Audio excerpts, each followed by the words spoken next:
Blog Talk Radio. The motherfucking saga continues.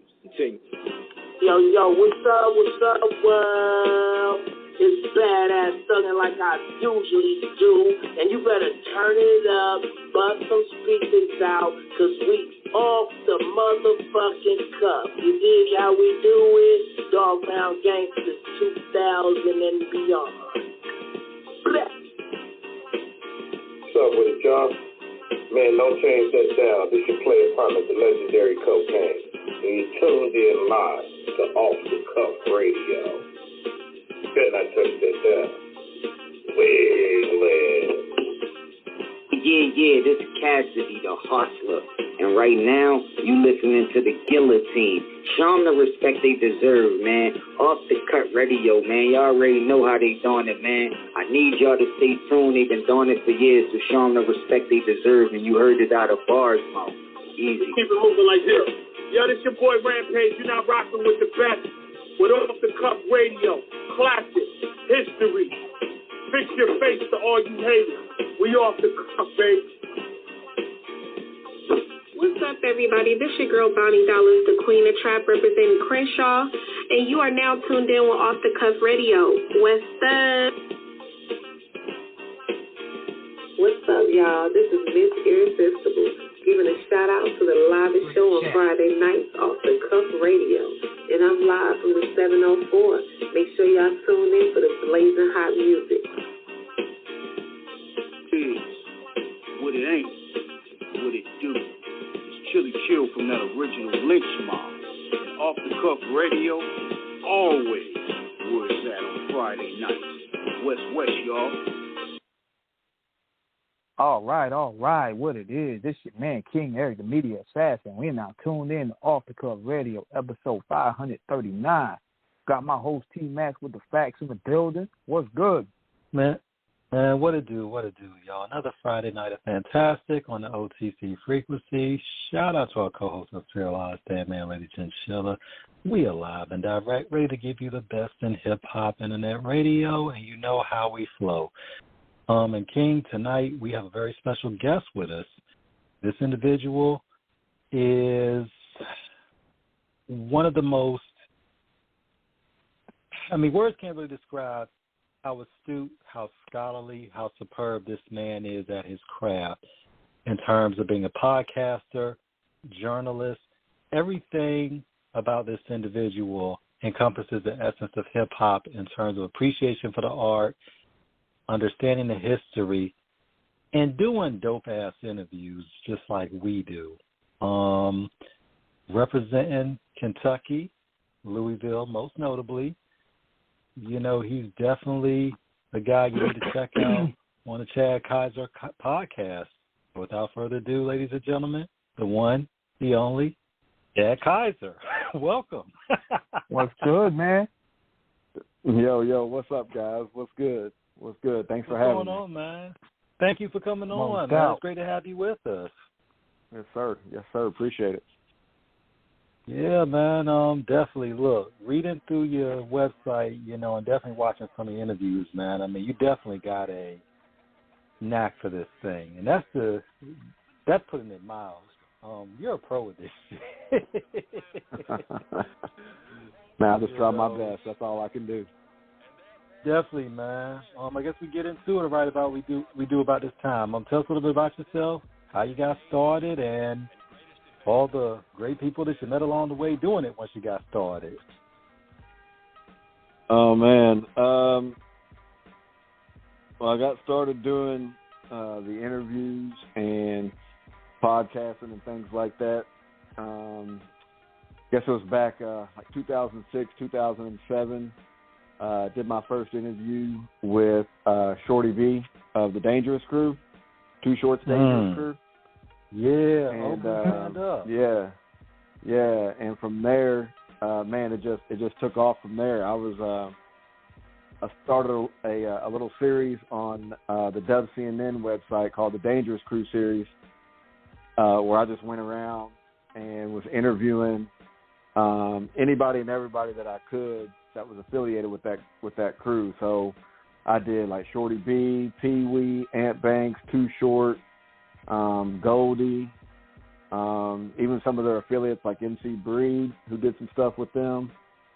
And from there, man, it just kind of took off, man. Just kind of took off. What was it like going to Oakland in terms of, or just talking to them about that Oakland aesthetic in terms of, I mean, because I remember Goldie, of course, he had that album In the Land of Funk. Of course, Ant Banks, the legendary Ant Banks, the badass from the Bay, who Too Short said, you can't have, you got to have that Ant Banks bass on your music to make it sound right.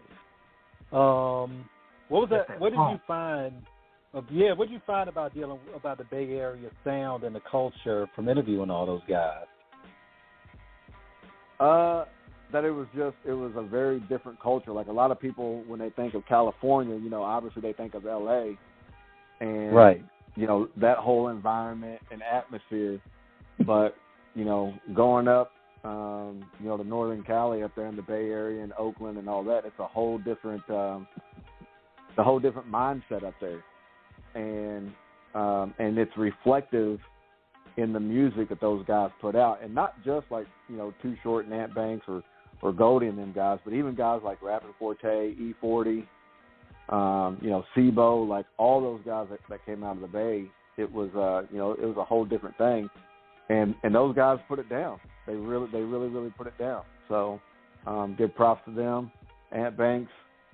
The originator of the Oaktown Funk, like the way I look at it, especially when I was coming up, when I was listening to West Coast music, it was either I'm listening to like Dre and Snoop and Dogg Pound and those guys, or I was listening to Too Short, Ant Banks, Goldie and Rappin' Forte and those guys. So for me, that was the West Coast.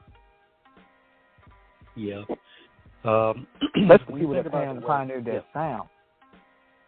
Yeah, especially the people that pioneered that sound. Not only like Ant Banks, but we talk about like Mike Mosley.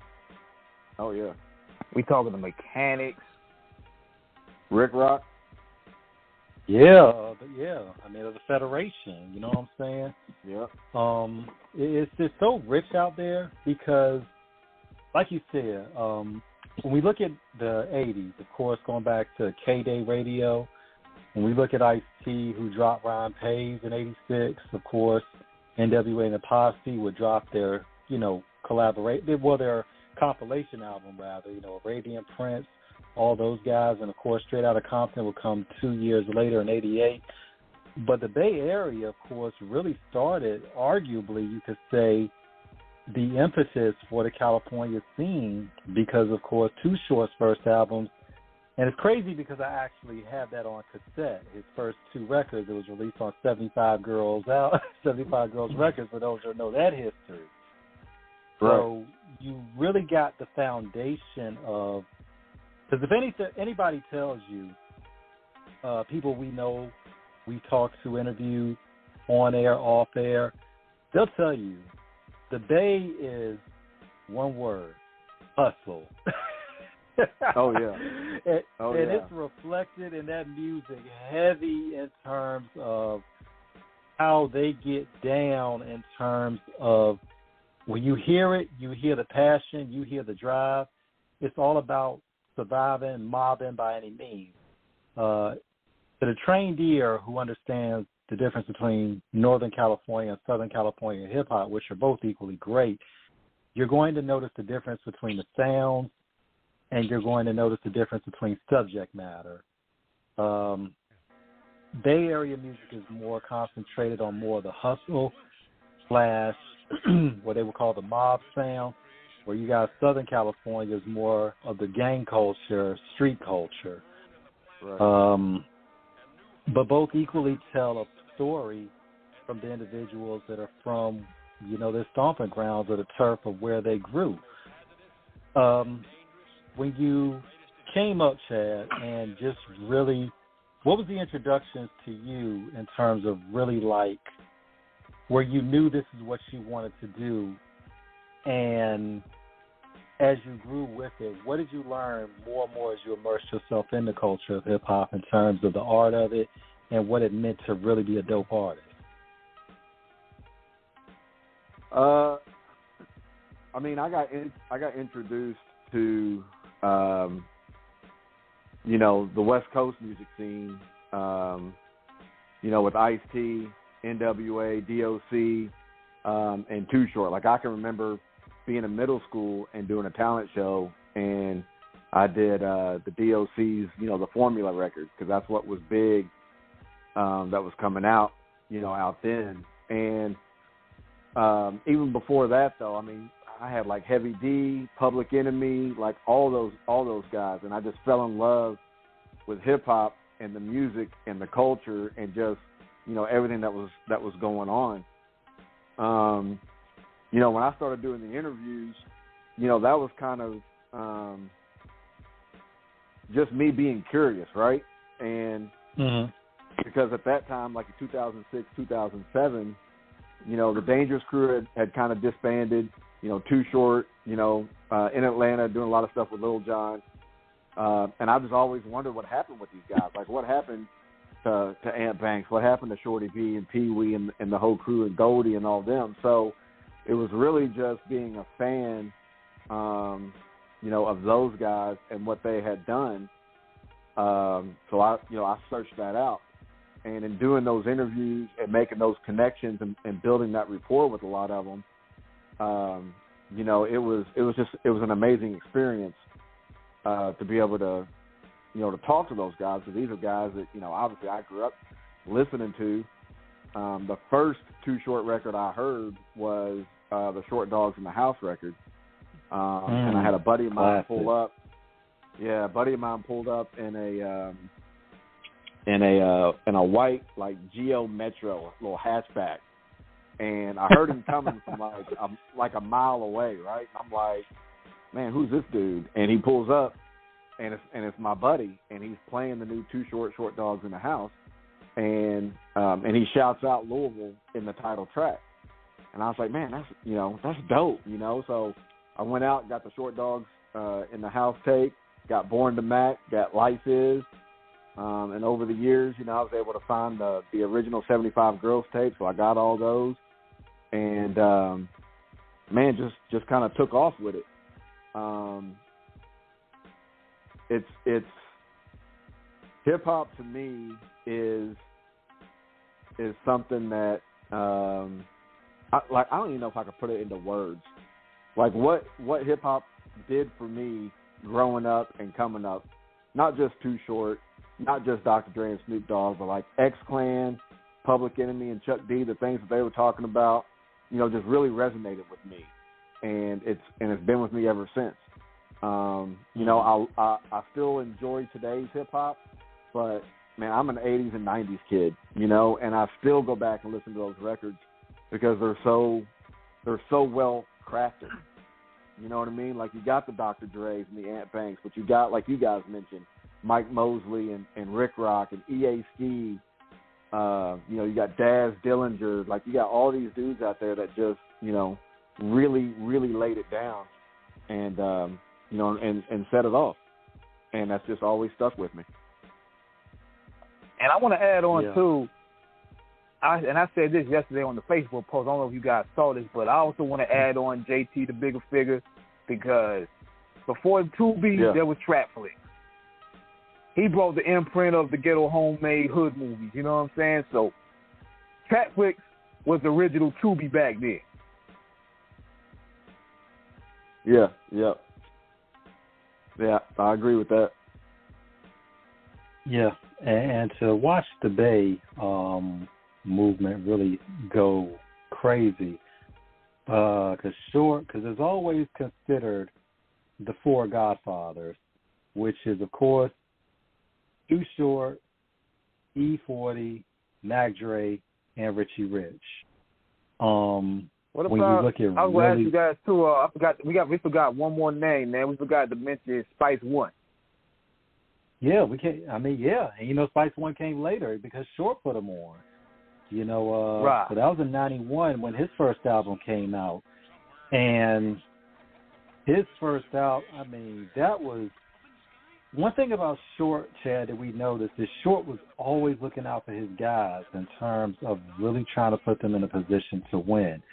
And when we look at the 90s era when the Bay, because L.A. pretty much had kicked that door down. So between Compton, Los Angeles, it was, you figure between the years 1986 and 1993, we have The Chronic.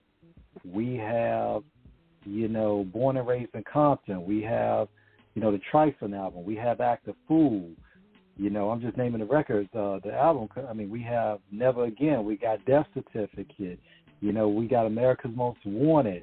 We got, Compton's Most Wanted, Straight Checking Them. All these, and the Bay is like still, it's there, but then when in the early 90s, it's when you have like E40 and then one coming along in the process. They got E40, and all those guys, Too Short is still making music at the time. So we're seeing this whole coalescence of the California sound really come in, especially from both sides of it. In terms of what you saw as the culture progressed, Chad, and of course Hammer. We can't forget Hammer because Hammer was part of that movement as well. He was bringing in Oaktown 357, all of them. When you look at the time of the music, is what you said, it was just different. What do you think it was in terms of the creative aspect, the writing maturity, the overall development of the artist that contributed to those classics from all those artists? Honestly, I think it was just the originality. Like everybody just wanted to be. At that time, they wanted to be different. They didn't want to be like anybody else. Today you got a lot of people that want to be like everybody else. So that's why when you turn on the radio, everything you hear sounds almost exactly the same. But like in your time frame, like what you're saying, from like 88 to like 93, 94, 95, like, everybody you just mentioned, in that whole little 5, 6, 7, 8 year time period, you had MC Hammer with all the dancing, and the up-tempo stuff, and then you had, Too Short, Ant Banks and those guys, with the slow roll funk. You had Mac Dre doing his thing. You had Dre and Snoop with the G-Funk. You had Compton's Most Wanted. Spice One, doing his whole thing. Like everybody had their own unique sound, unique approach to what they were doing, and I think that's what really showed through, and really made the West Coast, stand out. When you listen to a Dre record and you listen to like an Ant Banks record, an Ant Banks produced record, they sound totally different, but they're both equally great, equally magnificent. When you hear an EA Ski beat and you hear a Warren G beat, they're both dope, but they don't sound alike. Like they sound completely different. And I think that's one of the main things that helped bring them to the forefront, and the fact that it's California. Everybody wants to know what it's like in Cali, and I remember growing up. You're listening to these songs, you're like, damn, like LA's like that. And then you listen to something coming out of the Bay, it's like, damn, the Bay's like that. Yeah, we were the same way, looking in from outsiders. Looking in from outsiders in, we was there. We were having the same mindset now. Probably from the NWA, CMW stage. No lie. They made it like it was scary to come out of Cali. You know what I'm saying? We seen Colors, we seen Beat Cover, we seen all this shit. But then, I think around the mid-90s, like, when the happier records start coming out, like from Battle Cat and Quick and all of them, made us a little more relaxed. We were like, okay, it's more like palm trees and beautiful weather and gorgeous women and black TV. Yeah, you know what I'm saying? We can come out, we can go out there now. Right, yeah. Yep. And before we get ahead of ourselves, y'all, we we'd be remiss if we don't mention Above the Law. Shout out to Big Hutch, man. Chaos, KMG, you know, the whole crew, man. I mean, because you figure Hutch really laid down the foundation of what would become G-Funk. You know, Dre will tell you himself that Hutch was the one that kind of, you know, tutored him and helped fine-tune his musical ear for what Dre would end up becoming. Yeah, it's so Hutch, Total Chaos, rest in peace to my homeboy Laylaw. Laylaw, man. You know, Cocaine, all of them. You know, they put in some real work, and they didn't always get the recognition for it, but they put in a lot of the groundwork for the whole G-Funk, you know, pioneering that whole sound. You know, Dre gets a lot of credit for it, and Dre obviously did his thing with it. There's no doubt about that. Right. But for Hutch and the guys in Above the Law who have had the foresight or the talent and whatever you want to call it to blend those elements together that created G-Funk, I mean, you got to give props to them. You have to. You can't forget them. You know what I mean? And Laylaw will go on to produce records for Tupac. You know, he did you know, the California Love. You know, he did I can't think the name of the song now. But he had another one for Tupac, but you know, Laylaw was a huge backbone for a lot of that stuff that came out of the West like that. So rest in peace, Laylaw. Yeah, man. That was one individual. It was. That's one individual we regret that we didn't have a chance to get on the show that we would have really loved to have had. In terms of also being an accomplished blogger as well, Chad, what did you find in terms of not only interviewing these people, but also writing about them as well? Because it's a totally different type of discipline and a more intimate aspect of it when you're actually putting pen to paper, figuratively speaking, or keys to screen in terms of typing, and really really telling the story in terms of what you're trying to convey to the audience. Because your shit is like mad diverse in terms of the array of people that you've written about. You wrote about MB Nell, man. I mean, he's like one of the young guns coming out of the Northern California section. Was it Richmond? I think it's Richmond he's from. Isn't it Stockton or Richmond? I believe. Stockton, yeah. Stockton. You know, Muddy Boy Nell, and he has like been blazing it for the past couple of years. You know, right. I mean, tell us about that in terms of getting into the writing aspects of it and how you find, you know, these young guns before they really get known, or getting, you know, writing about them when they're really beginning to blaze up.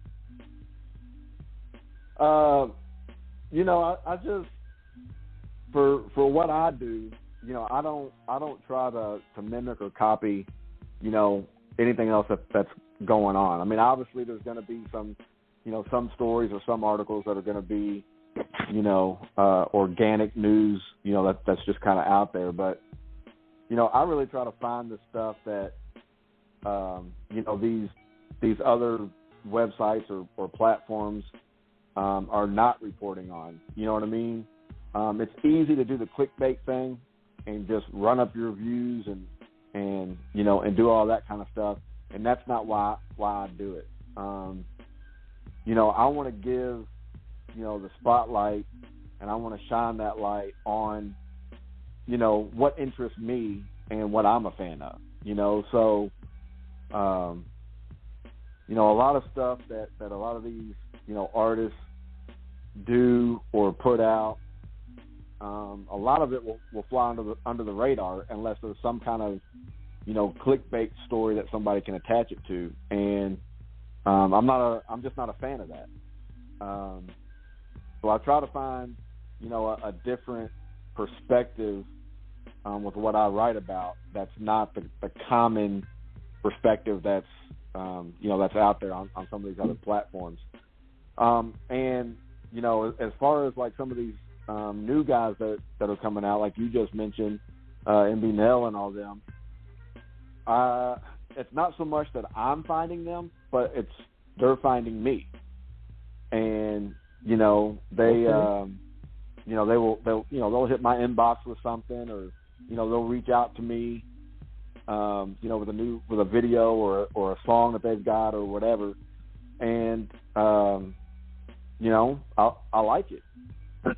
And my platform's not huge. My platform's not this grandiose top media site or whatever, but I've been getting a lot of love and a lot of support from a lot of guys. Like Snoop has reposted some of my stuff. Snoop Dogg, Battle Cat, Fred Wreck, Too Short. Just a lot of different guys. Cocaine. A lot of these people. I've been getting a lot of support, and a lot of love for what I'm doing, and these guys, they're reaching out to me, and I'm just playing my small part in helping them achieve, what it is they're trying to do. They're trying to get their videos out, they're trying to get their music out, get it seen, get it heard. If I can help in some small way, that's what I'm doing. Maybe part of that is derived from when I used to do publicity and PR, and maybe I'm coming from that kind of perspective with it, but that's just what I do. I'm not into the whole clickbait thing. I try not to do things that stir up, beef between people. It's for me, it's about the music, and just putting the love back out there, for these artists and for these producers, and that's what I do. Yeah, that's like a real challenge for a lot of up-and-coming content creators now, because there's many like you that have knowledge of what these guys do in regards to their contributions to the culture, but the challenge is making it interesting, making it juicy so where people can click in, and that's why they got to put like extra on the titles, even though it may make an artist feel a sort of way, but they looking at it like, man, I got to get on. I got to get this clips. I got to get my article or get my interview out there. Not knowing what they could really bring in for future reference, because, at the end of the day, these guys are street guys. So now you're bringing a different type of funk. Like, yeah, you getting the views, but it ain't really worth it at the end, because we seen that as proof with the vibe issue. Like, with the vibe issue, when they put East versus West without really putting like a context to it. Right. Yeah, and that's those are the kinds of things I try to stay away from. If the artist themselves is like if I'm doing an interview or something like that, and they put that out there, then that's for them to do that. That's not for me to do that, and I'm not going to stir that kind of stuff up. And I don't do what I do, for all the clickbait and the salacious headlines and things like that. I try to keep it very simple. And like I said, I like to write about things that interest me and that I'm a fan of. And hopefully that translates, out for those artists and those producers. And, some of my articles have been, cited, in books. Some of my interviews have been, cited in books as well. Other platforms have credited, the news from me, or an article or an interview that I did. They've highlighted that, on their sites as well. So, I think what I do has been successful for me in terms of what my expectations are. And that's really all I'm in it for, is just like I said, writing about what I'm interested in. Now, it's no small feat that you have legends going out looking for you, because that means they respect you as a journalist and they trust your platform, because in so many aspects of it, promotion is everything. You talked about you used to do A&R promotion, which I did not know until you just told us. So we talked prior to, King, yourself and myself. We talked prior to this. So please tell us a little bit about that promotion, the promotions that you used to do and how you got into that. Because we here for all of it. Because we got some questions about that too. That's just something that just kind of fell into my lap, I guess. Kind of organically. doing the interviews and things like that because, my interview's been published, obviously WCNN, Hip Hop DX, Ambrosia, All Hip Hop, in places like that. But, the PR aspect really just, it just happened kind of organically. I couldn't even tell you what the first, real kind of project or whatever that I did with that because it everything just seemed to kind of flow, into each other. But I've handled, some PR for, like EA Ski. I broke the record that he did with Ice Cube called Please. I think that was released back in like 2010, 2011. Yeah. So I did that. I did Rest in Peace to MC Breed. Right before he passed away, we were talking. He wanted me to handle, his PR going forward because I'd gotten him on TMZ. For at the time, he was going through his kidney issues and stuff like that, and collapsed on the basketball court. So,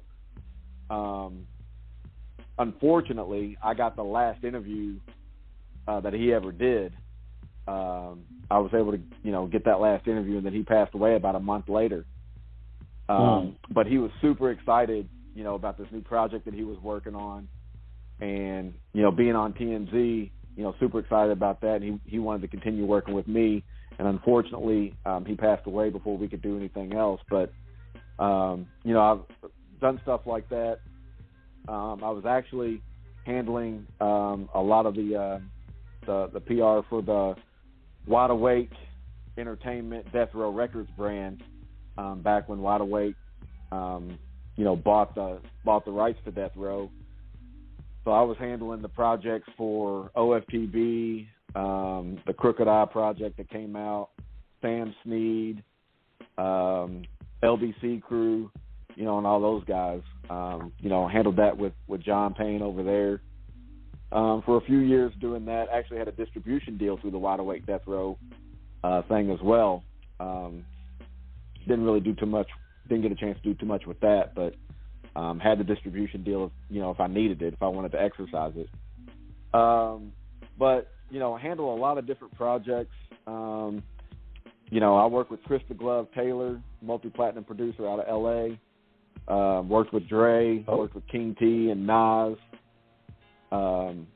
handled PR for Sir Jinx, legendary producer for Ice Cube and Exhibit, and MC Ren, obviously, NWA. Getting them on different platforms and facilitating different, different media looks for them. Chris the Glove, Sir Jinx, and MC Ren, they were on a documentary through the BBC that was hosted by Sharon Osbourne. I was able to get them on that.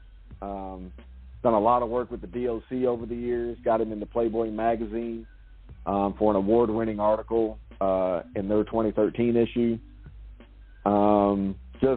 Just a lot of different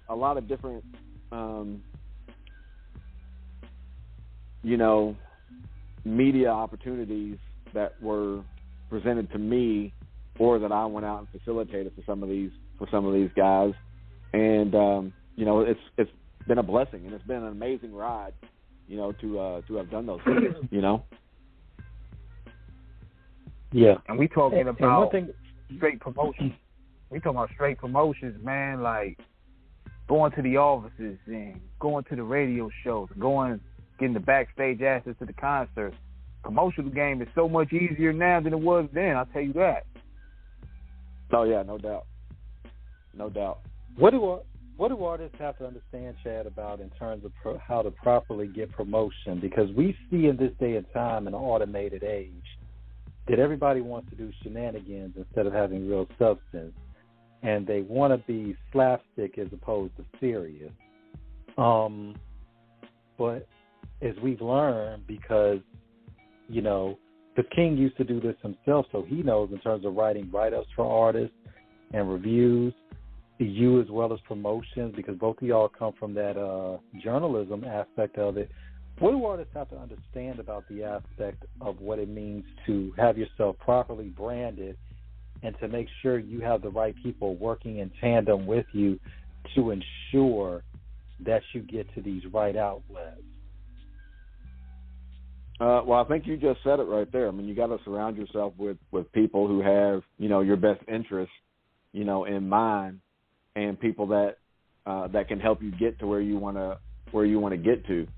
And like you said, a lot of people use shenanigans and gimmicks, to get, certain views or certain looks. And, I'm not saying that that's right or wrong, because I think just throughout history of just entertainment and music, like people have done certain things to stay relevant or to become relevant by utilizing gimmicks or certain shenanigans, like you said, to do. But in my experience, and especially with working with some of the people that I have, and a lot of people that I've worked with were already, established artists, kind of in the industry, and maybe some of them were, hadn't, had that spotlight on them for a little while or something like that. But, it's really about staying the course. If you're just true to yourself and true to what you're doing, I think doors can open for you, and I think good things will happen. I don't want to say that gimmicks are bad, but I don't want to necessarily say that they're good either. I guess it just really depends on what it is that you're doing. I've had guys that, they shut down the freeway out in L.A. and put on a show just right there in the middle of L.A. traffic. They just shut the whole freeway down. And that was a way for them to get a little bit of attention. So it's just I think it's like, kind of like what you said. It's just, get a team around you that has your best interests at heart. And just, if it's music, just make good music, and make music that you want to make. Don't make music because it's the hot thing that's selling right now. Make your thing, and stay that course. Yeah, and that's important because you really have to understand your vision of it. Now, this is where it gets dicey in terms of promotions, because when you have shows,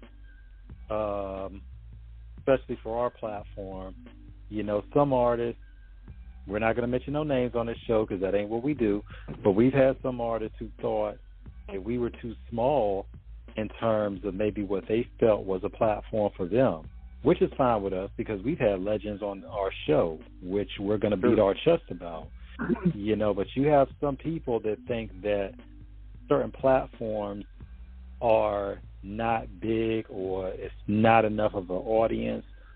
How important is it for an artist to reach out to every market in terms of getting on as many platforms as they can to get their name out there? I think you're doing yourself a disservice if that's the outlook, is that, if a platform or an outlet reaches out to you and the first thing you think of is, well, how big are they? I think you're doing yourself a disservice because in my opinion, for most things, any publicity is good publicity. Any exposure you can get is good exposure, whether you're an up-and-coming artist or whether you're an established artist. And that's just my opinion. I've been turned down, from people before, especially like with my podcast, about wanting to come up on the podcast because, well, what kind of numbers are you getting, and how many listenership do you have, and all this other kind of stuff. And I'm like, if you got to ask me all those questions, then you're not who I want to have on my show. You know what I mean? So it kind of goes hand in hand, because then, once your show or once your platform grows and which has happened to me, you know, that same artist that turns you down is turning around and wanting you to have them on their show. You know, never know and so it's kind of funny when the tables turn like that, you know. And they do turn, you know what I'm saying? Yeah. You know, and that's like, and it's like the funny thing with us. I didn't mean to cut you off, T-Max, but you know, I ain't want to lose my train of thought. But the funny thing about us is, when we'll pitch it to them, and these managers, they'll look at us first of all, and they be like, "Well, this show may be a little bit too small for you. How much is the budget?"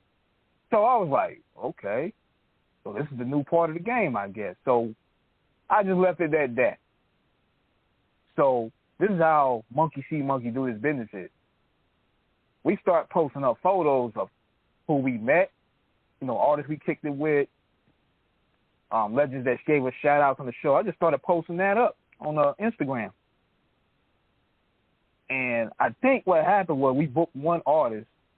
I don't know if it was Cassidy. I don't know if it was him, but it was Cassidy, and then we had Billy Danz afterwards. I mean, my timing could be a little bit off. That same manager came through like, "Oh, man, I didn't know you knew all these people like that. Let's work." I said, "I'm good." Yeah. Yeah. Now I'm good. Yeah. Now we got to ask you this too, Chad, because this has happened to us. Have you ever had somebody try to hit you talking about you had to pay them to bring them on? I think that has only happened to me one time. Most of the time, 99% of the time, you know, it's just, you know, it goes the way it should go. There's been that right. I think it's just been the one time where somebody said, you know, that they wanted me to pay them to have them on my show, and I didn't do that. And I still haven't interviewed that person. But, you know, everybody else that I've ever interviewed, like that's never been an issue. And I've interviewed, a lot of people. You know, I'm not one that likes to go out and toot my own horn, but sometimes you just gotta toot that motherfucker, you know. And that's true. You know, so I've done interviews with Chuck D and Too Short, Fred Reck, EA Ski, Ice Cube, Ant Banks. Man, it's just been a lot. MC Ren, Sir Jinx, just a bunch of people. And so, when somebody that I reach out to, responds that way, I don't get negative about it or anything, but I just politely decline. Like, that's not what I'm in this for. You know what I mean? But thankfully, I haven't really, come across, that type of issue. Yeah. Pretty much, we think also, too, that kind of cheapens the journalistic integrity of it because sure.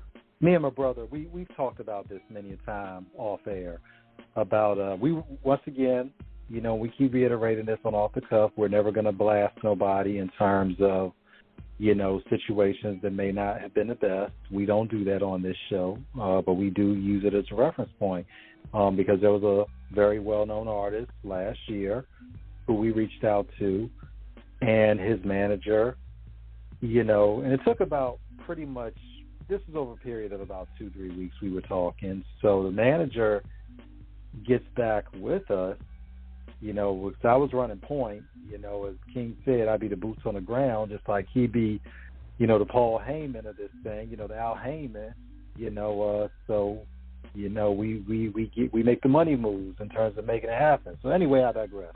Anyway, we're talking to this individual. I'm talking to him primarily. So he says that he'll bring the artist on, but we got to pay because I was telling him, because this is what we have learned for all aspiring podcasters out there. You always want to make it very, very clear in terms of how you do things. That way, if some fuckery does come up, it ain't your fault. Why? Because you explained everything to them from top to bottom, to the nook and cranny, to the rooter to the tutor, to the nuts and bolts. You've laid out everything. Right. Don't want to get too long-winded, but, basically I told him this was a phone interview. This, because I guess, and I told him this earlier. I think the weed and kush might have got to him too much. Anyway, so I'm telling him he doesn't have to, it's not a traveling show, because for some reason, somewhere along the line, he thought this was a traveling. I'm like, no, he's just going to call in and we just go from there. So then he says, well, he wants to be paid. Now, we didn't even get to the numbers part about how much he wants to be paid. So he's like, and also, too, that he's going to be doing a show that night, so he may only give us an hour. So I get back to King. I'm going to let King carry the rest of this, because I'm going to let King say what he had to say after I got back with him about it. Go ahead, bro. Oh, yeah, I know what we're talking about, man. I'm like, hold up. I had to read the room, first of all. And me being the type of guy, I'm like, let me read the book. Let me read the Billboard chart. Let me read when the last time you've been outside. Yeah. Let me read what your last video did for you to make these demands to us. Let me read your features. Like, what are we doing here? So to make that type of charge on us, like, if anything, from the way we're looking at it, I'm like, brother, you could use all type of press you can get. You won't have nothing out there.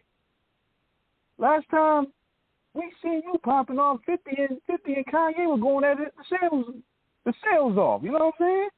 That was 2007. Right. Street DVDs were popping when you was hot. So I had to hold up, man. Let me clear this up again. I had to cut the music off of this. You mean you tell me this guy, he ain't been outside in almost 10 years and he's going to charge us for an interview? And then going to dictate what to talk about? Hell no. No. Right. This guy's crazy. He's not doing that. Yeah, and it was like, okay, so I'm sorry. This is the reason. I had to hit him with this, man. Mm-hmm. I had to hit him with this, man.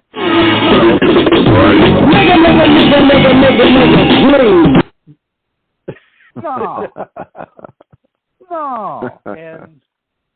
And there's a reason, because this has happened to us a few times now. For those that don't understand our principle on this show, because we haven't really said it in full, so we're going to give this in explicit detail why we don't go that route. What I just said earlier about it compromises and corrupts the artistic and journalistic integrity of what we do. But this is also something as well. Situation where it's more of a contrived and even somewhat of a coerced action. See, for someone to do an interview, it shouldn't be coerced. Somebody should want to come on just because they want to do it. Because that's when it's the best content, when it's genuine and people really, really, really fuck with your shit.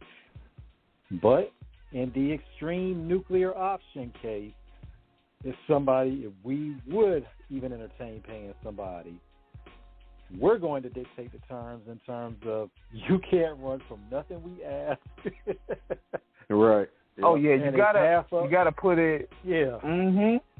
So I told my partner, I was like, man, look, okay, you want to promote the show. You're gonna have to give us. We're going to set up the flyer. You're going to have to promote the show every day. We're going to need a drop, a video drop, a radio drop, whatever you want to do. You got to be there on time. No question that could go unanswered. We ain't playing that type of game. No doubt. No doubt. Thankfully, I was like, okay, we're going to do business. We're going to do business. Thankfully for me, I've never really had to go through that. I guess I've just been kind of blessed in that way that's never come across my plate except for the one time. Most of the time, it's if I reach out to them, it's the favor or whatever is usually returned, or which is also the case. A lot of them have reached out to me about wanting to do an interview or come up on the podcast or something like that. So, the whole paying thing for all that, they can miss me with that. And it's ironic too, y'all, because when this particular artist that we're talking about, you look on his IG and his Facebook like he living large, like he doing it, like that money, whatever money he made back in the day, like he's still eating off of it. But also too, it's like that tells you it can be smoke and mirrors. Now, we can name the people that we've had on the show that are legends, and God bless them, and we love them so much for coming on. Big Hutch, we've had him twice. Cocaine. Mm-hmm. Shout out DJ Yella, the legend of NWA. We had him on the show. Yep. You know what I'm saying? We've had Serge Jean. We've had Billy Dance. We've had Mike Geronimo. We've had Cassidy. We've had the late, great Louis Rankin. We've had the late, great Badass. We've had the late, great G.I. Joe. We ain't paid none of these people, and we had great interviews with them. Yeah. You know? And that just goes back to what I was saying earlier. Just stay true to what you're doing. You know what I'm saying? And good things will always happen. What episode are you guys on now? We're on, what's this, King? How many shows is this we got now, King? About, 500 and, we're right at about 540 now? Yeah, so, you know what I'm saying? Like, y'all are doing your thing. So, that something like that I wouldn't even pay attention to because, you guys are obviously, doing your thing and have been doing it. You know what I mean? So, like I said earlier, you just got to stay true to what you're doing and the blessings will happen, And we are blessed indeed. We cannot complain. Now, Chad, in terms of being a journalist, how do you feel now about the transition from print media to digital in terms of where the magazines are not as prevalent as they once were, albeit not extinct, but not necessarily the priority? I'm a book nerd. King is a book nerd. We're both book nerds. So we really treasure the art of the written word and the print media. Of course, like Double XL. Shout out to John Blasingame, founder of Word Up Magazine, and so many other titles as well, publications. How do you feel about how it has changed now in terms of how articles, especially with you being a writer as well, how they are disseminated through media? Well, obviously the digital aspect has obviously changed it. Made it a lot easier. Anybody can get a website, anybody can get a podcast. It's just like sometimes with music right now, like anybody can make a beat, because it's been made so easy. So there's that.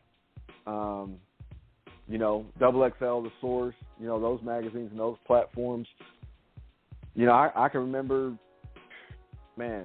going to bookstores, whatever, and finding the latest Double XL, finding the latest Source, finding the latest Word Up magazine, whatever it was. So I missed that aspect of, just like with CDs and the music going digital. It's like, yeah, so we can just pull out your phone and you got an app, boom, you got the next, you got this album or you got this song. I'm so physical with stuff like that. Like I like the physical media. Like I like the magazines.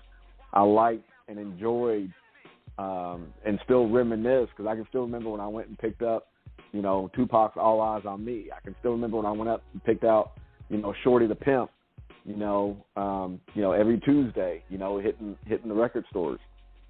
So yeah, man.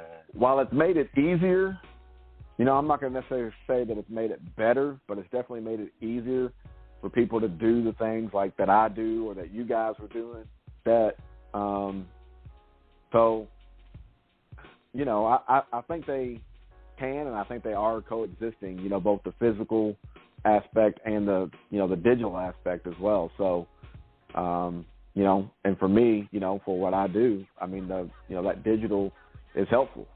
I've got my website, I've got my podcast, and I've been able to do, some pretty big things with that. Yeah. And when we think about it, too, from that level of how the digital game goes, because this is something that a lot of people don't always understand in that aspect, because the digital does not always entail every album being out there, because there's a lot of records that are not even on digital outlets. Oh, yeah. And that's where, and eBay has just become like, oh, God, eBay has just become the Wild West, because when you're looking at how some of those records are in terms of some of those records that are out of print and how much they're going for, and you can't even find them on digital outlets. I mean, hell, you've had songs pulled off digital outlets. I remember some years ago, shout out to our Asian brothers and sisters, when the Asian hate thing was really big in terms of when it was really getting a lot of media attention. Of course, on, YG's first album, My Crazy Life, where he had that song, Meet the Flockers. And he has that line about, Asians getting robbed. They pulled that song off iTunes. Yeah. When Ice Cube did, No Vaseline, when he had the line, because you let a Jew break up my crew, they bleeped you out. Yeah. It was like, it was nuts. Better get those festivals. And this is my thing. This is my thing about the digital world. When you talk about Apple Music and Spotify and stuff like that, the thing that I miss is, because you can go and get the album, right? You can go and pick up, Death Certificate. You can go and pick up, Straight Outta Compton. You can go and pick up, the Get In Where You Fit In, whatever, right? But what I miss are the singles that would have the remixes. Yeah. Right? So you would have whatever the maxi song. singles. Yeah. So you would have whatever song, right? You would have Too Short's I'm a Player. But they got a whole other version of that song on the single, like the cassette or the maxi, CD single that came out. They'd have that. They had, all these different remixes. You can't find those remixes. Like, I would love, with having Apple Music or Spotify, to be able to just go and boom, here's this remix and listen to the remixes. You don't have that. Ant Banks had a dope-ass remix of Parlaying, but the only way you can hear it is on the vinyl. Or if you take, if you have like the little conversion thing where you can take vinyl and put it as an MP3, but then you got to have a separate, app on your phone to play it. You know what I'm saying? So you got to kind of do that work to listen to those remixes. I wish that these labels or the artists, especially if they control their catalog, if they would bust those out and put them on, make them available, on the Apple Music and Spotify's or, whatever the platform is. That's what I miss. Because I remember going to the record stores, man, and, I couldn't wait to see what the new singles and all that came out, because I knew they was probably either going to have like a remix or, they was going to have some kind of B-side that, wasn't even on the album. It was just a song that was just, an unreleased song, but you can't find those gems unless you already had, the physicals, which, with a lot of stuff that I listen to, I've got all the physical, either CDs or tapes or whatever. But that's what I wish would happen with the digital world. And actually, there was a lot of dope soundtracks that aren't available on digital. You know what I'm saying? There was the Show soundtrack that had the song by Tupac, On My Block, and like Bone Thugs and Harmony, Everyday Thing. One of the greatest soundtracks ever. Yeah, it's not. I can't find it nowhere. You know what I'm saying? The Dangerous Ground, the Ice Cube movie. That was a dope soundtrack. You had Too Short, Underground Kings, Ice Cube had a record on there. I think Mac 10 had a record on there. Like, that was a dope soundtrack, but you can't find it. Menace to Society. I mean, when you look at, it's like It's, oh God, I mean, and that's just one thing too, y'all, that I missed in terms of hip hop, because when we look at the movies back in the day, even if it wasn't necessarily a quote unquote black movie, you would still have some hip hop, like The Corruptor back in the day with Mark Wahlberg and Chow Yun Fat. And that soundtrack was, was not necessarily a black movie. The movie was not a black movie, but I mean, God, the soundtrack was just, whoa.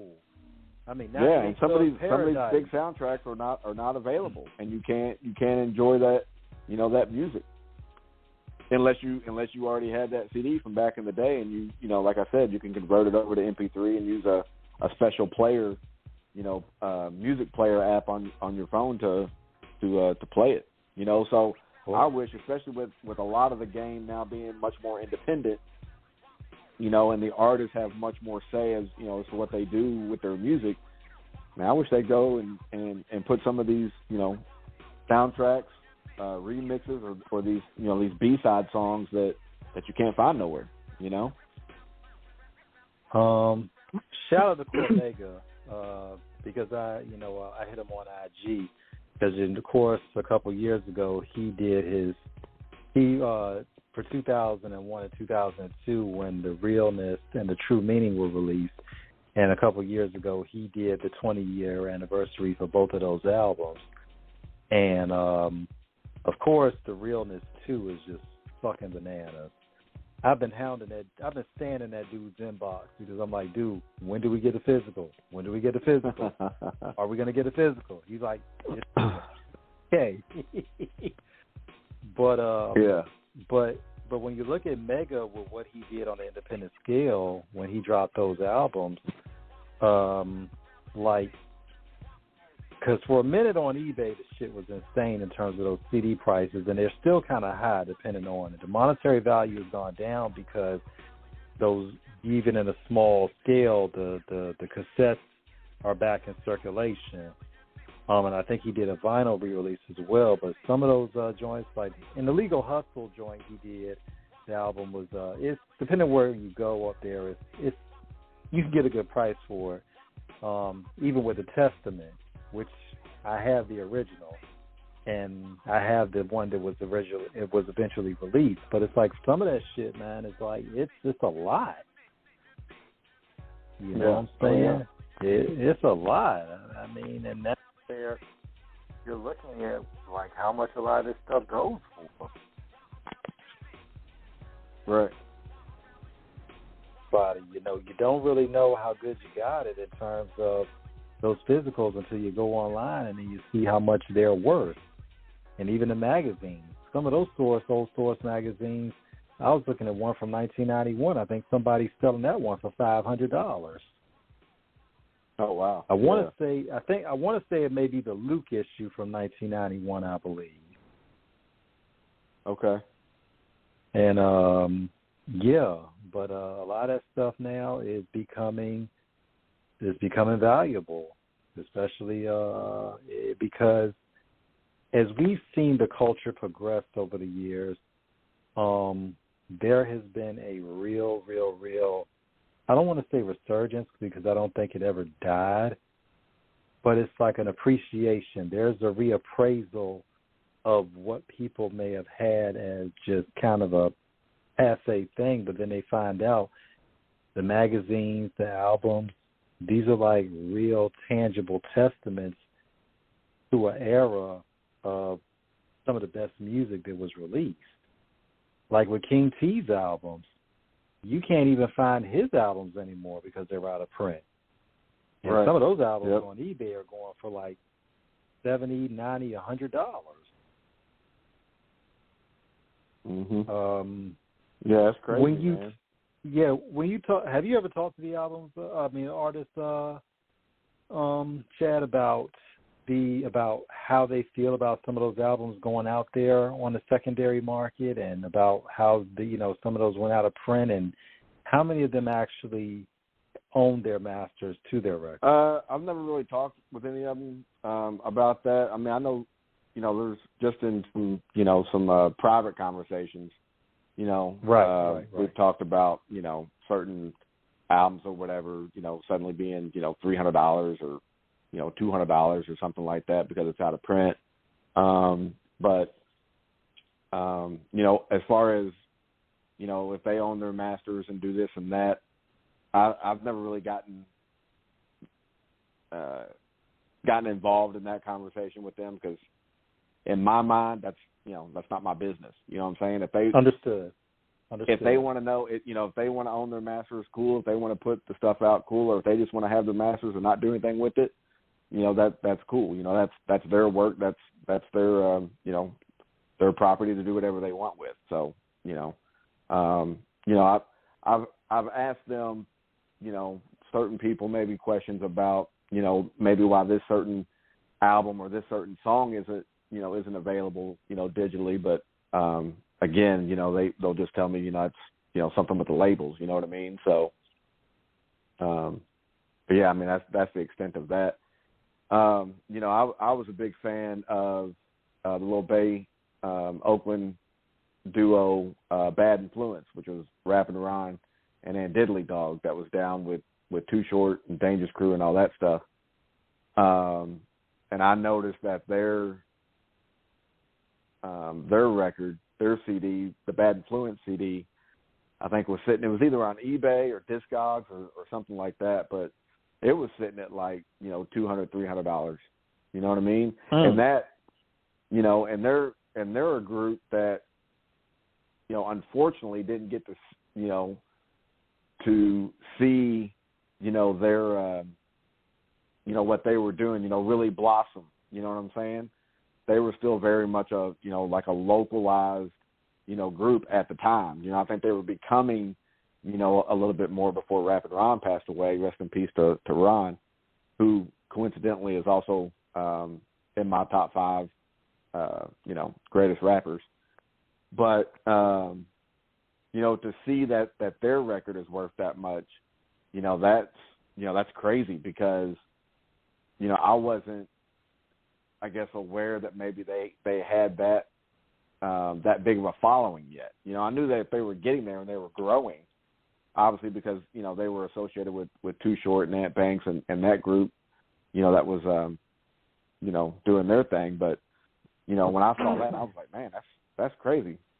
$200 for their CD, and I look at some of these other CDs out there that are, like you're saying, like King T and all that's out of print. Crazy that they're worth $200 or $300, and I have all those CDs, So, yeah, that's crazy to see that.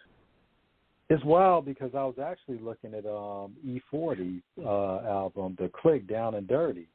Now, for those that know, there are 2 versions of that record because the original Down and Dirty, I think, has like 18, 19 tracks. But the thing was, this is the kicker. This is the Down and Dirty album that was released independently before they got their distribution deal with Jive in 1995, or was it 93? Okay, yeah. So the one that was put out on the label on Jive was when they did their distribution deal is a totally different album than the one that they put out originally.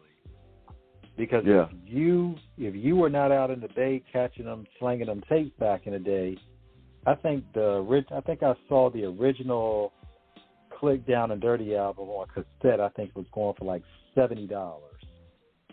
Wow. And I think the CD was going for like $200.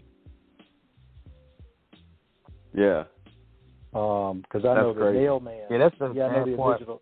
Yeah, that's the only bad part about it. That's the only thing bad about with those albums going like that. Now, keep in mind when these guys were creating the art, they didn't really think about business. It was more so a lot of them coming up, they didn't really know what they was doing. They were just creating this thing as it went because, they was looking at rap as a fad, and it was probably going to be going in a couple of years. Little did they know that it was going to make an impact like it did, so they probably focused more so on creativity and the art and less on the business side. And unfortunately, this is what the results is now because now you see these albums going on sale and they're not getting a piece of it. Now, you probably got some artists that handle their business real well and they distributed their albums for almost like $200 to $300 and they get all the money. But it's unfortunate that a lot of people that contribute heavily to the art can't really eat off of it. So that's the good thing about the information age today. Right. I don't think there's any artist that capitalize as much off of it in the information age in terms of really finding his audience grassroots than Nipsey Hussle. Rest in peace. It is still an urban legend. Well, not even urban because it really happened. It's still a legend with the Crenshaw mixtape because when his label deal with Sony didn't work out, this dude hit the block and was like, I'm going to do it myself. And when you have Jay-Z buy 100 copies of your album just because he's recognizing your grind and appreciates your hustle with it, that's major.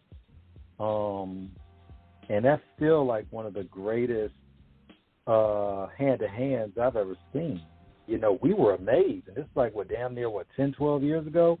Shout out to Mike and Keys, 1500 or nothing. All those guys who were working on those early projects with Nip. I mean, they were doing something at the time, all money in.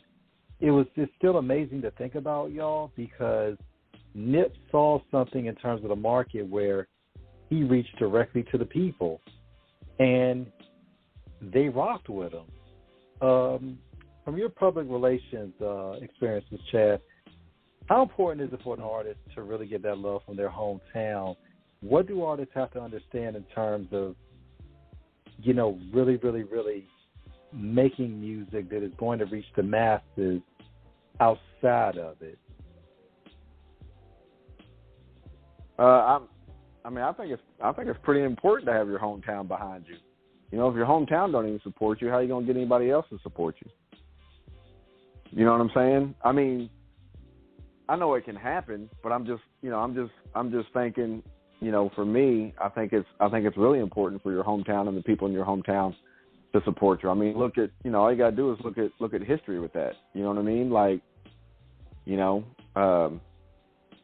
NWA, you know, Dr. Dre, Snoop Dogg with Long Beach, Dre and NWA with Compton, you know, Compton's Most Wanted with Compton, DJ Quick, same thing, you know, E40 with Vallejo, same thing, you know, Too Short in Oakland, same thing, like where they're from and their cities, you know, Nelly, you know, St. Louis, you know what I mean? Right. You know, Outkast, you know, down there in Atlanta, Scarface with Houston, you know, the Ghetto Boys, like, you know, your city, you know, that support, you know, I think is really important. You know, I know people can make it without it, but you know, for me, my experience and what I've seen and what I've heard, you know, having your city behind you is big, real big. So I think a lot of artists, you know, need to embrace that and embrace their communities and be a part of their communities and you know, and get that support from them, definitely. Yeah, and artists have to understand this too, y'all. There's no meritocracy in terms of where you come from that you're automatically going to be liked just because you come from there. Because the thing is, if you're really serious about it, you're trying to put your city on a map, which means you got to rep your city the right way. And your music has to be something that everybody can get behind. And I think that's what some artists, and I know this is going to be a tricky field to navigate with the minds in it. It's like with some artists, they're just okay with being local famous because they feel like as long as they have a certain celebrity in their hometown, it's like you're trying out for the NFL, and you may be great in college, but once you get to that pro level, because NFL only has 1,696 players in it, so it's the best of the best. When you're looking on an average of college players that graduate a football team between three divisions, that's roughly about maybe 3,000 or 4,000 players over those three divisions that graduate every year. So you figure less than 2% are going to make it to the league. So there's a real defined difference between who is really good and who is really, really, really great, to where their music will stand out. And not only does their immediate hood embrace it, but it gets out there. And there's a lot to this, because this is where people like yourself, this is like people where us, where we come in. If we know about you outside of your city, that means you've done something. You know, in terms of you have an audience that is taking the time to read the blogs, knows about you, and rocks with you. But if you're not getting any exposure outside of your city, it's like you're not moving anywhere with it. And it's not to diss, because I'm never going to disparage or discourage anybody from their dreams.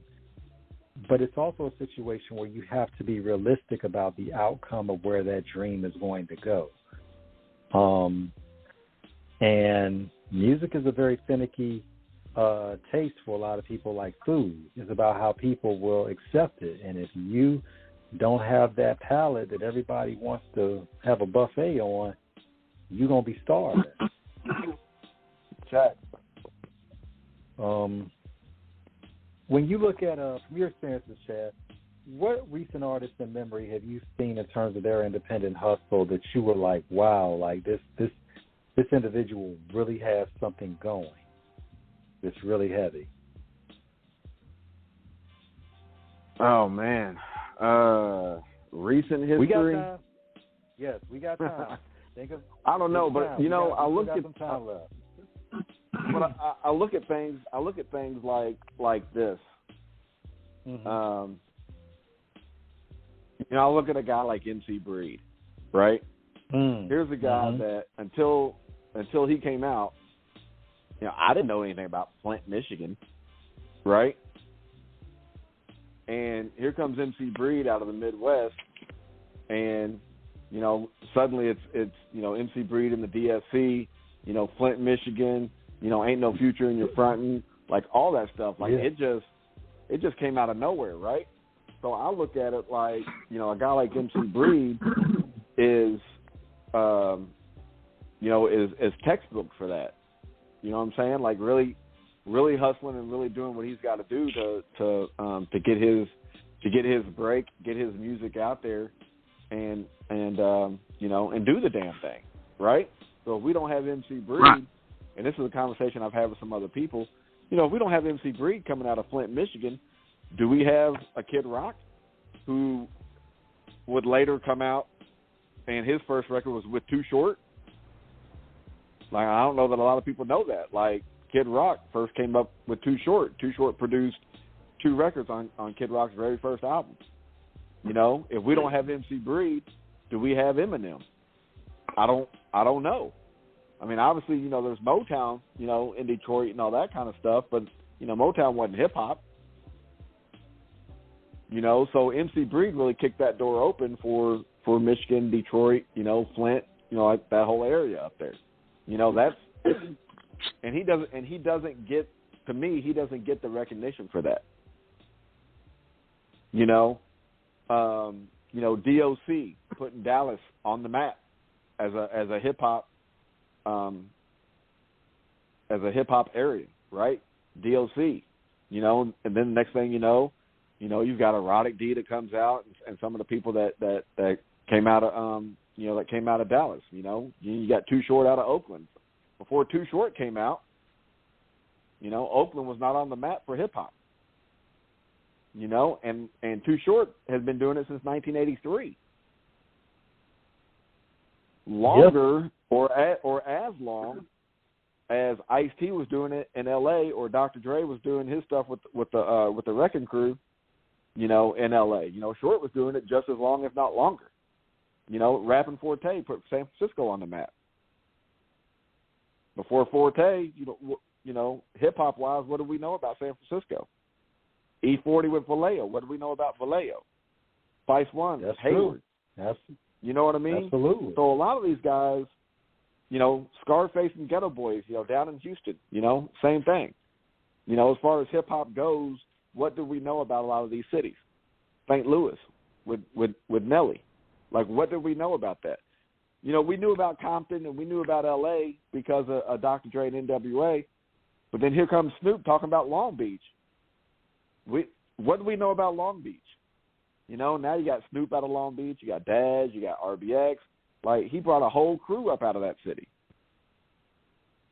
You know, so, you know, with hip-hop, especially with a lot of hip-hop, I mean, the hustle is there. And you see it with a lot of these guys that are doing it. They're putting whole cities on their backs and breaking doors down. And you gotta love to see it.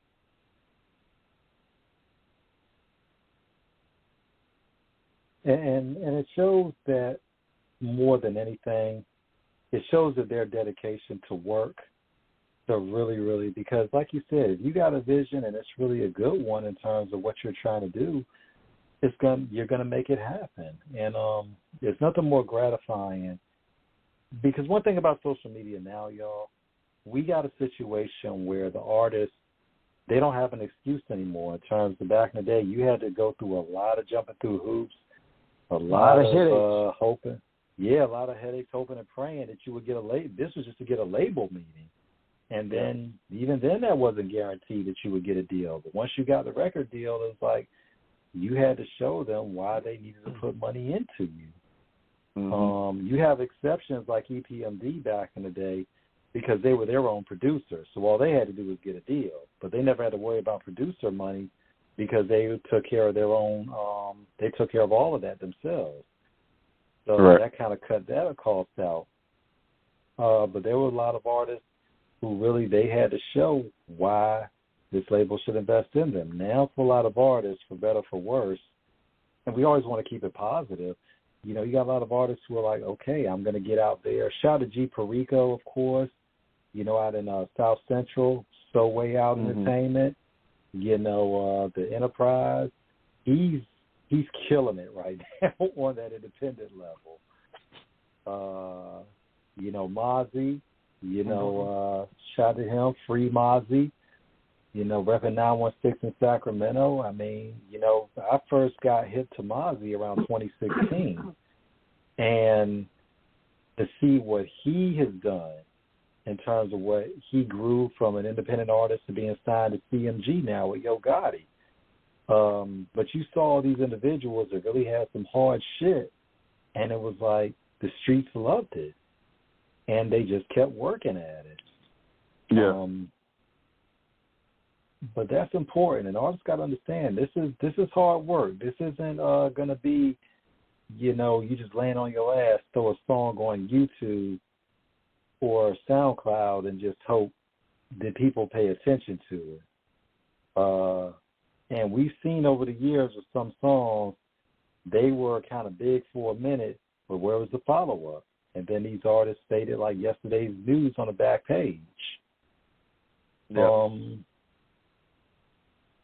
Pretty much all the writing, because when you look at some of the aspects of journalism and the interviewing aspect, to see artists transition into the podcasting lane, like Nori with Drink Champs, and you did a piece about that. How do you feel about it with guys like him, Fat Joe? Shout out to, of course, Master Ace and his wife, you know, Lachey, you know, and pretty much all of them kind of transitioning to things outside of rap in terms of still being involved in the culture. How do you feel about that? I think it's dope. I mean, in a word, I think it's dope. I think it's great to see these guys, you know, being able to transition, you know, into that, because these are guys that are in the culture and of the culture, instead of having people, you know, maybe outside of the culture trying to write about the culture. You know what I mean? You know, I've seen, you know, there's different journalists and different writers and stuff like that, you know, that I've seen over the years that, you know, it's trying to write about hip hop, but they're coming out of like like they're trying to do it from like a heavy metal aspect. because that's what they've written about is heavy metal. Now all of a sudden they're trying to write about, some hip hop shit, and I'm like, that doesn't make sense to me, because not saying that they aren't, hip hop lovers and are also, just because they're in heavy metal doesn't mean they can be in hip hop. I'm not saying that, but it just seems a little off to me. You know what I mean? So to see like Fat Joe, to see Nori and DJ EFN, doing their things with drink champs and all that, I think it's amazing, and I think it's great, and I think it's great for the culture. And I think it adds an extra layer, to the culture, because now you got guys who were the artists or were the producers, and now they're part of the, the quote unquote media, and I think that they're helping kind of give more of an inside look into, the thought processes and the mentalities and the history of hip hop. And I think it's great. I think it's great all the way around. Plus, when you mention people coming through from different backgrounds, like, they coming from the heavy metal crowd. Now, this is my personal opinion. It seemed to me that they're trying to capitalize off the popularity of the culture of hip hop, because nobody really checking for metal like that anymore. I mean, it's still more like a niche following with it, but it's not big as it was. But hip hop, it has expanded to $1 billion enterprise. So they figured, let me go ahead and take what I know of the rock culture, which is, hardcore partying, drugs, and assets, and let me go into this lane. Right. And I'm not saying that they can't be, that they're not, just as well versed in hip hop as they are in this, maybe in one of these other genres. I'm not saying that at all. But sometimes it just hits me a little weird that, I'm reading articles and it's almost like I can tell, who's going to write what article just by the headline, because it's almost like a clickbait headline. And it's kind of like I'm just not a huge fan of that. If you're going to write about hip hop, you're going to write about rap music, you're going to do those kinds of things, why are we, almost trying to devalue it by almost writing from almost a negative standpoint instead of a more positive standpoint. Like when I read articles, I don't know why, but it's a huge pet peeve of mine that, and it's not just rap and hip hop. This is in sports media, whatever. It's like whenever something good happens to an artist or to an athlete, right? Just won a national title, right? Just had a platinum record. It's like as soon as something good happens, we can't just leave an article about that. We've got to intertwine in that article some of the bad shit that happened. Right. And it's like, why are we doing that? Like, why can't we just celebrate the accomplishment? Why can't we just celebrate, this story? Why do we have to say, for an example, and I don't know why I'm using this example, but it just it's okay. No, go ahead. Run with it. I read articles about, like Dr. Dre, right? Mm-hmm. Let's say Dr. Dre dropped an album right now, or was doing the Super Bowl like he did last year, right? Why are we not just celebrating the fact that Dr. Dre is headlining the Super Bowl and, talking about his accolades and his accomplishments and stuff like that? But I'm reading articles that are talking about, Dr. Dre, he's going to, headline the Super Bowl, and he's going to have Snoop Dogg and Eminem and Kendrick Lamar and Mary J. Blige.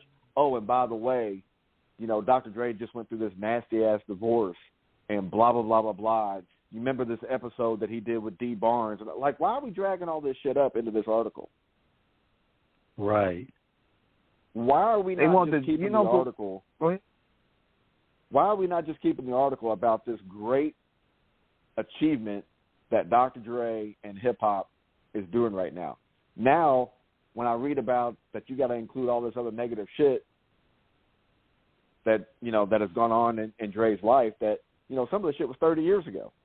right? But we're still dragging it up because we feel like, what, we got to tell a complete story? No, we're talking about the Super Bowl. Let's just concentrate on that. But I can almost tell who's writing that article. Oh, yeah, it's definitely written with a bias plan. Okay. Yeah. You know what I mean? You know what I mean? You can tell how they look. I can tell how they look by the way they word things and stuff. Just like somebody wrote an article on Complex saying that 21 Savage was the best rapper 2022. I'm like, let me look at this guy up, see how he look, man. He like one of the type of guy we probably used to give wedgies in high school. So let me take a look at him. Yeah. I mean, I don't know about all that, but yeah, I mean, it's, you know, there's definitely a different, you know, outlook, you know, in the media now with certain things, and I just, some of that stuff, and that's why I said earlier, you know, I write about what interests me, and I try to keep it positive, and I try to keep it, you know, in a celebratory, you know, kind of thing. I don't like to drag up people's past. I don't like to talk about the negative shit that might be attached to them or whatever. It's, you know what, this dude was a great artist. This dude was a great producer. This dude, you know, is a great lyricist. You know, I talk about, you know, some of the things he's released, you know, some of the albums he's done and stuff like that, and really try to, I don't know if I would say really try to give him the flowers when I'm writing about it, but I'm trying to keep it positive. I don't give a shit about the beef that he had with this person, had with that person. I don't give a shit about the divorce. That's not my business. I don't give a shit. You know what I'm saying? I just certain things like that. Like I don't care about it, and I don't think we should care about it. I think what we should care about is celebrating these people for who they are and what they're doing. That's good. You know what I mean? You can't celebrate somebody for handing out turkeys on Thanksgiving Day and then talk about some bad shit that they did in the same fucking article. Yeah. You've just devalued your whole story, your whole article, and you only did it for for the clickbait. And you're absolutely right, because it cheapens the whole story. Because when you're dealing with something, you know, number one, we don't need that revisionist history, because the fact is, when shit happens like it does, and you're absolutely right, Chad, when it happens, it happens. When we watched the Defiant Ones on HBO, you know, the documentary about Jimmy Iovine and Dre, and you know, with Dre to this day, it's still, look, we know that Dre will tell you himself, because it came out of his mouth. Dre will tell you he was out of his fucking mind when he was young, drinking too much and acting crazy.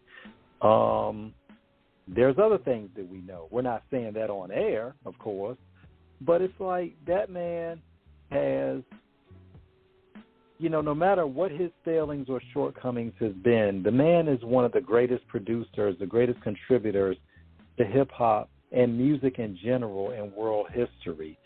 You know, I'm like, let's celebrate that man and let him be great.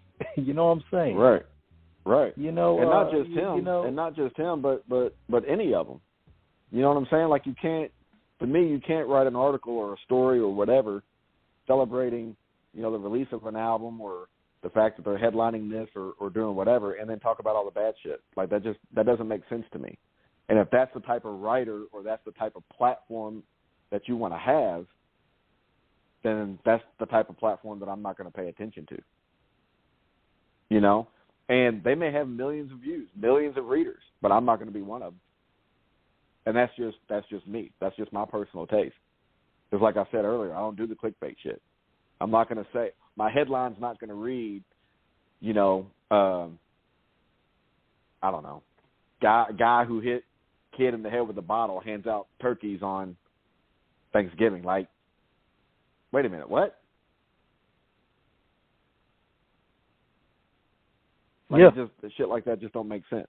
You know what I'm saying? Well, one thing about it, y'all, and we know this, because one thing about it on the show, we've interviewed we've interviewed so many people. We've had guests on the show. We knew certain things about them, and we weren't going to bring it up. We've had former porn stars on the show. We weren't going to bring up all that shit about, you know, this, that, and the other, because we understand it from a bigger picture. that they are people first. And there are certain things, yes, it's a part of their life, but it's not their total life. People have a multifaceted, diverse, and, experimental existence. We live life and we learn from things. Not everything we do we're going to like, we're proud of, but it's called we make mistakes, we're human, and we grow, we evolve from it. And we have a right to live our best lives, not being constantly reminded of the things we did wrong that may have contributed to shortcomings or even long-term bad outcomes. Nobody needs to have that storm cloud being held over them their entire life. People have a right to move on from things. Right.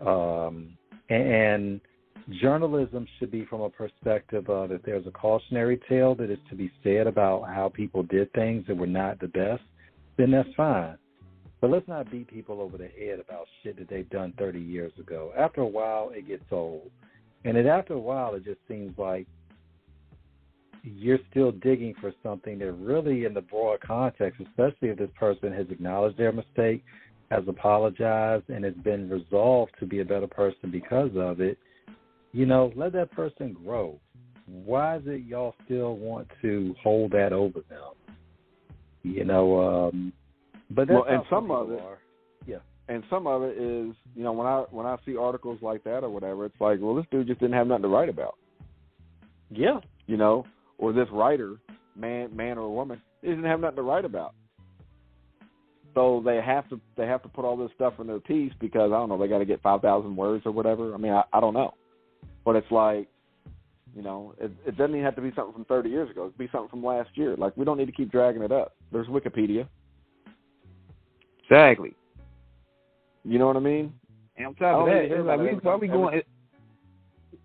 Yeah, they tell the same I don't need story. To hear about it every time I read an article about this guy. It doesn't matter who it is. I don't need to keep hearing the same negative shit about that guy. Right. About that artist, about that producer, about that entertainer, about that athlete. You know what I'm saying? But celebrate them. Stop trying to devalue it. Or even if they do some fuckery, let them do their fuckery and then we just ignore Let them deal with it. 6ix9ine. Yeah, like with 6ix9ine. You know what I'm saying? I mean, we know he did what he did, but the thing is, it's like the dude didn't make great music to begin with. And honestly, now he's embraced this whole being a troll, but I'm like, dude, so basically, okay, first you went from mediocre to rap, albeit I understand why he told, given the situation. Shameless plug, shout out to Sean Sotero, pick up the Dummy Boy book because it tells the whole story.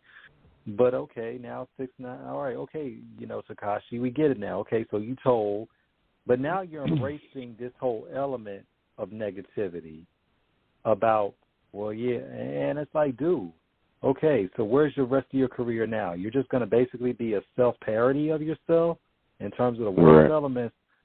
And I'm like, and you know, you're going to embrace that. Yeah, I mean, but this generation worships the bag. Yeah. Yeah, and unfortunately, we're in, the society now it's about the drama. It's about the salaciousness. How much more, fuckery or do we want to see? Do we want to read about? Do we want to watch? You know what I'm saying? I mean, it's just that's just where we're at now. You know what I mean? But like I said before, me doing what I do with my platform, my podcast, my website, whatever, that's my choice to make sure that, I'm putting out the best or writing about the best and talking about, just the music. I'm just trying to keep it about the music. I don't care about all the drama. I don't care about all the, the clickbait type stuff. I don't care about that kind of stuff. If my clickbait is gonna be any clickbait, it's gonna be, like what I did the interview with Chris the Glove, and he was telling me this story about how an early Madonna was on the stage, right? Like she wasn't even Madonna yet, and she was on the stage and got on the stage, you know, with Ice-T and started doing like this whole kind of like, I don't know, some kind of weird shit or whatever. So, you know, that was part of the thing. You know, it was this cool ass story that Chris the Glove was telling. You know what I'm saying? If that's the extent of my clickbait, cool. You know what I mean? Like, if it's a dope story, it's a dope story. You know what I mean? I don't feel like I need to fluff it and start, you know, devaluing it with all this other stuff in it, you know? Yeah. Now that goes to the podcast, Elaine, where we see certain people getting out there now in terms of how they're seemingly, because I know Key's ready to jump on this one, and I'm going to let them get in like the Road Warriors. We got, you know, some of these podcasters are like picking fights with these people unnecessarily in the name of what they call, and it's basically stupidity and crash test dummy dunceness disguised as journalism, because that ain't no journalism from where we come from. How do you feel about some of these guys getting out here and just, you know, I guess when we look at what we do, because we take it so seriously, it's a situation, we understand it from a level of having respect because we understand what it means to do this, coming from the culture. And you have some people that are really not from it. And their whole thing is, however, they can, because hip-hop is big. We know that. So now it's like a lot of people don't have the love for it. Their thing is just as long as they can get in on it so they can eat off of it. And that's where the vulture mentality comes in. Right. You know, the culture is alive and well. So we don't need no vultures flying around like it's dead in the desert. No, hip-hop is very much alive. We just need to shoot the buzzards down in terms of go buzzard hunting because they live in foul and wipe them out of the picture because they're bringing it down. Go ahead, please. Are you asking me like how I feel about it? Yeah. Like how do you feel about what's up? Because I know you and King. King, go ahead and jump on this because I know there's a couple people you have in mind that are like, yeah, they're the biggest offenders of this shit. I'm not going to drop no. Go ahead. I'm not going to drop no names about it, but yeah, there's definitely people out there that do that, and I feel like that's, you know, counterproductive to what the ones who are really trying to do good with their platform. You know what I mean? And unfortunately, like I said just a minute ago, we're living in a society now where it's about the drama. It's about the beefs. It's about the, you know, the clickbait, you know, type headlines and stuff like that, because that's what, you know, society is looking for. You know, that's why we have this whole cancel culture type thing that's come out now. Is everybody's looking for a way to tear people down. Right, wrong, or indifferent, that's the society that we're in now. And, you know, when I'm listening to podcasters or you know, I'm reading an interview or, you know, reading an article, you know, like I said before, you know, for me, that's the biggest turnoff for me is, you know, the first part of the article is good, and then all of a sudden here comes all this bullshit that has no reason to be in this article, or that has no reason to come up during this interview, you know, or during this podcast. I mean, I get, you know, there's some stuff that, you know, that needs to be asked, you know, as far as, you know, kind of what's going on, because that's news, right? But the dwelling on it and just the oversaturation of it just becomes, for me, too much. And so again, like, you know, for what I do, you know, I do it because I love it. I do it because, you know, I enjoy celebrating the culture and what's happening within the culture. You know, we lost, you know, Laylaw. We lost CPO Boss Hogg. You know, we just lost Uncle Chuck for 1,500 or nothing. Yeah, that was crazy. We've lost MC Breed. You know what I'm saying? We've lost so many people. You know, we just lost Dangerous Dame, you know, over the weekend. You know, we've lost so many people that have contributed and done great things in the music industry that for me and in my mind, it's like, man, there's no time for all the bullshit. You know, we need to be uplifting and celebrating people for their accomplishments, not just for what they have done in the past, but what they're continuing to do and what they're going to do in the future. And with my platform, that's what I aim to do.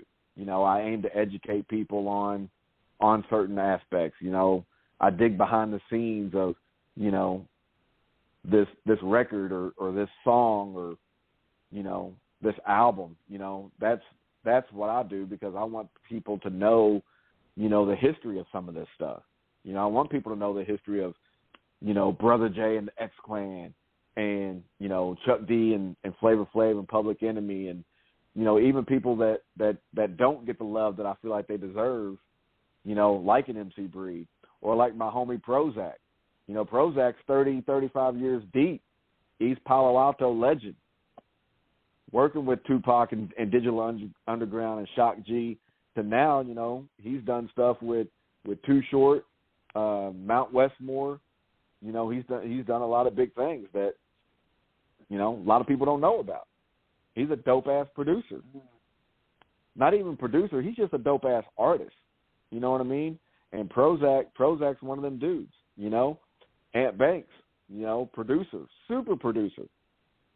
I was at the thing in Oakland where they did the Soul Beat TV tribute to Ant Banks. You know, this dude's been a part of, you know, 30, 40 million records sold. Platinum records, gold records. You know what I mean? Guy like that, like DJ Quick, same kind of scenario. You know, a lot of these dudes don't get the recognition, get the love, the admiration that I feel like they deserve. You know, why? Because you got a lot of platforms that just want to push the negativity and push the bullshit.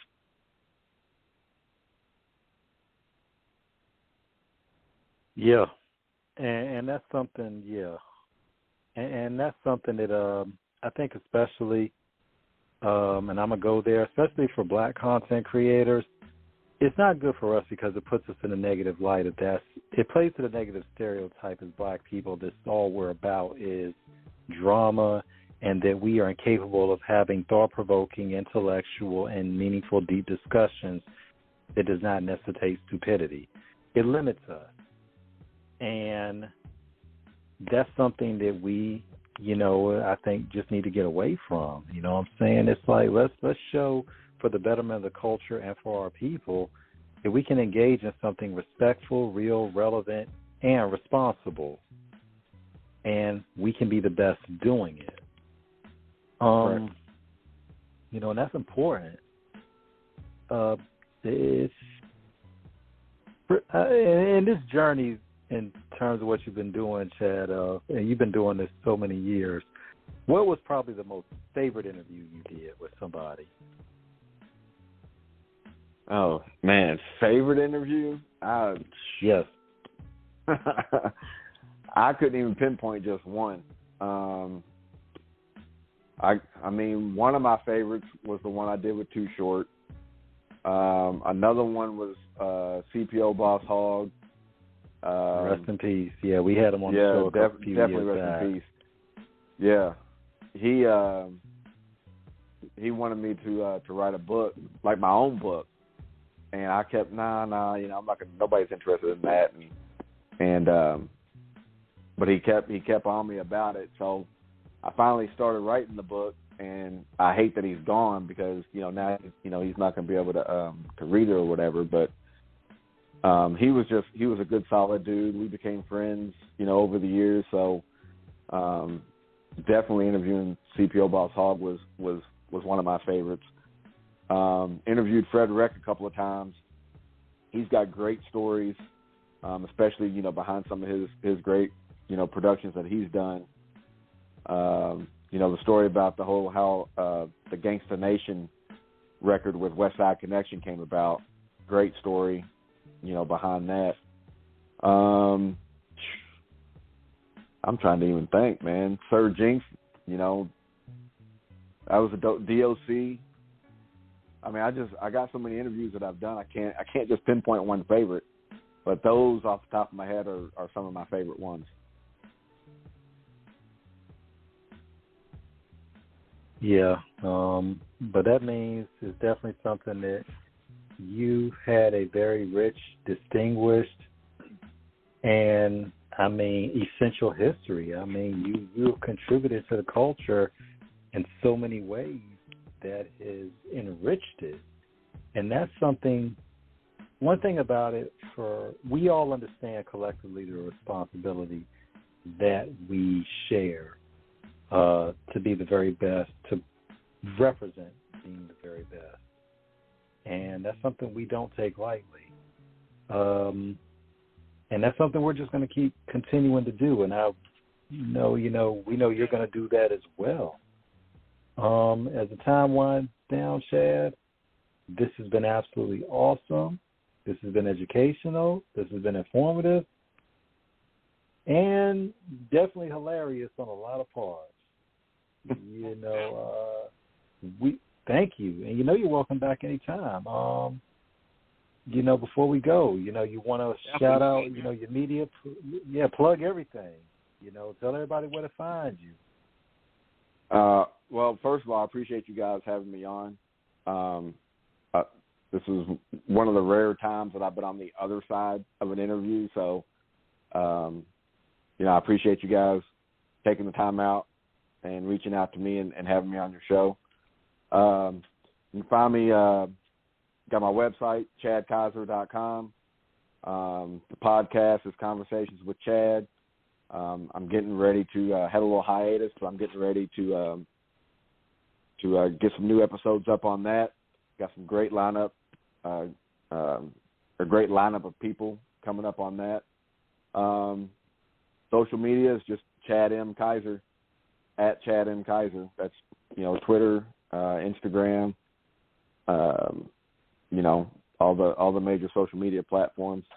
The only other thing I want to plug is I'm currently in the middle of writing a book for and with Ant Banks, producer extraordinaire, super producer. We're writing his book, myself, Ant Banks, and Shad Reed. We're doing that book. That should be coming out shortly. Other than that, man, like I said, appreciate you guys having me on. Anytime, anywhere, y'all just let me know. I'm going to send you my address, Chad, because I got to get an advanced copy of that book, and I want a signature from all of y'all. We got to get an autograph from all of y'all. Okay, for sure. No doubt. Yeah, man. But Chad, thank you so much, man. Yeah, absolutely. And even though it's a little bit of a, y'all working a little bit with it, Cardinal Pride, we know it's strong in you, so we know they're going to get it right again eventually. Oh yeah, we're gonna turn it around. I got all the faith in the world. We're gonna turn it around. Yeah, man. Definitely. Yeah, man. I just need the fan base to calm down a little bit. Like, we're gonna be all right. We just gotta get through this little bump in the road. We'll be all right though. Yeah, and it happens. King and myself, we're diehard Carolina fans, so we know how it is. But one thing about it is, that's the great thing about college ball. 1 year it can all be turned around, so you just keep pushing and you support a team regardless. So, yeah, man. That's all you can do. Definitely. So once again, thank you so much, man. We appreciate you. God bless. And King, take us out of here. On that note, we about to be up out of here. Thank you once again for joining us. Thanks for everybody that took the time to listen to us and ride with us on this journey of 539 shows. We're going to keep it going forward for 2023. We thank you once again. We thank you once again, Chad, for joining us. The build has been tremendous, and it's been a beautiful thing to give podcasters and people that's involved with media that form of shine as well. So you definitely welcome back in the near future. All right. I appreciate you guys. Thank you. Appreciate you. And we out. Peace.